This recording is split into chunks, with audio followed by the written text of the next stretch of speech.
वैद्यकीय संशोधन भाग 44 हिंदी वैद्य दिलीप गाडगिल पुणे। बुद्धि और विज्ञान। तो कहने का तात्पर्य अर्थ ये है कि हमें विज्ञान प्राप्त होना चाहिए।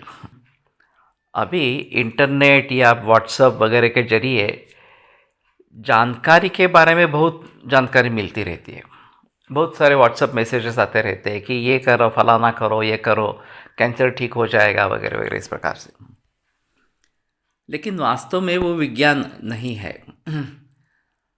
यथार्थ ज्ञान जो सर्वांगीण दृष्टिकोण से प्राप्त हो, उसी ज्ञान को हमें प्राप्त करना है, हासिल करना है।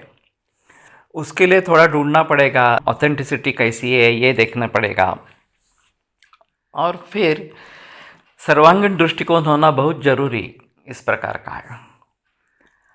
तो जब तक हम ये करेंगे नहीं तब तक हम किसी बहकावे में चलेंगे, और फिर उस बहकावे में जाके जब आगे पता चलेगा कि अरे यहाँ तो आगे कुछ नहीं है और सामने मौत दिख रही है, कुछ नहीं हो सकता इस प्रकार से, तो शायद हम दूसरे किसी रास्ते के तरफ मुड़ेंगे, कोशिश करेंगे इस प्रकार से।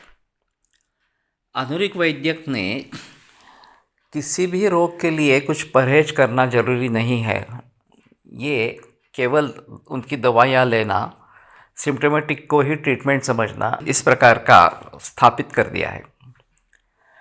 और लोग उसी के राह पर चलते रहते हैं क्योंकि उन्हें सिम्टोमेटिक रिलीफ हो जाता है। उन्हें लगता है बस यही ट्रीटमेंट है और कुछ नहीं करना है, मुझे शायद ब्लड प्रेशर हो, डायबिटीज़ हो या और कुछ हो।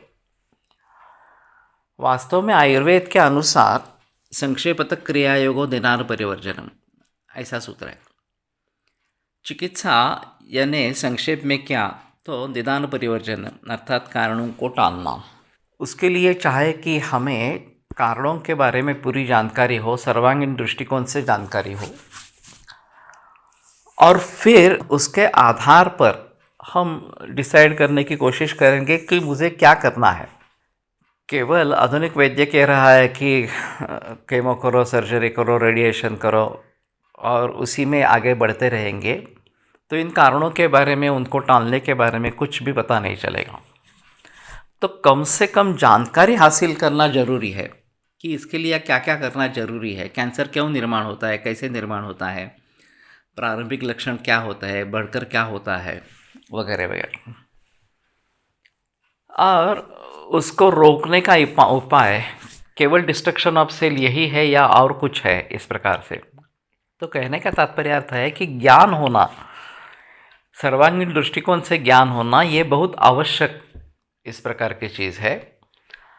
और जब तक हम उस दृष्टि से सोचेंगे नहीं, उस दृष्टि से जानकारी हासिल नहीं करेंगे, तब तक हमें कुछ पता नहीं चलेगा। और इसीलिए सर्वांगीण दृष्टिकोण से किसी भी चीज़ के बारे में पूरी जानकारी प्राप्त करना आवश्यक है। चाहे वो कैंसर जैसी बीमारी हो, चाहे बिजनेस में लॉस हुआ हो, चाहे और कुछ कारण हो इस प्रकार से। तो कार्य कारण भाव सबसे अहम इस प्रकार का है। जब भी कोई कार्य होता है तो उसके पीछे कारण होना ही है।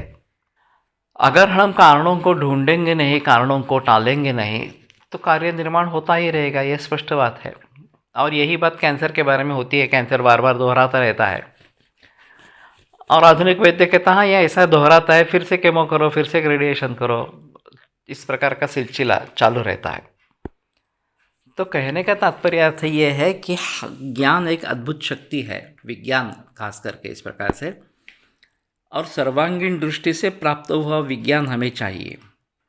तो फिर हम फंसने की उम्मीद कम होती है या संभावना कम हो जाती है, और हम सच्चे मार्ग को ढूंढ पाते हैं। सर्वांगीण दृष्टिकोण से देखकर मुझे ये ठीक है, ये ठीक नहीं है, इस प्रकार से अगर हम सोच सकते हैं हर मरीज के बारे में अलग अलग तरीके से इस प्रकार से, तो बात बनेगी और पूरा समाज स्वस्थ इस प्रकार का होगा। तो इसलिए नैसर्गिक खाना, सेंद्रिय खाना या नैसर्गिक खेती, ये सभी बातें आवश्यक है। देसी गाय आवश्यक इस प्रकार की है।